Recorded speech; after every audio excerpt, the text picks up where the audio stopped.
Isang mapagpalang araw sa lahat mga hunters.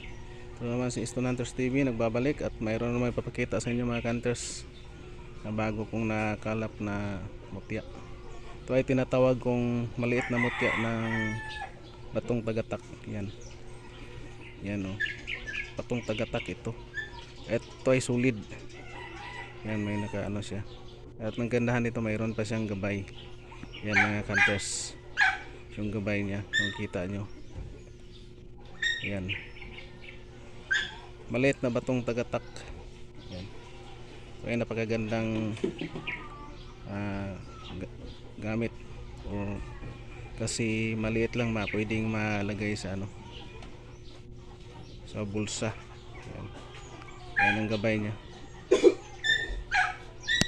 Mayroon pa tayo makikita dito na iba. Yan o. Ayaw magpa-video. Ayan. Maliit na batong tagatak. Ayan pa ang gabay. Meron sa likod. Back to back sila. Yan. Kung pagbasda natin, ang gabay niya sa harap at likod parang pari-pariho lang. Ayan o. At dito. Ang big shout out na lang sa lahat-lahat na aking mga kaibigang Mutya Hunters.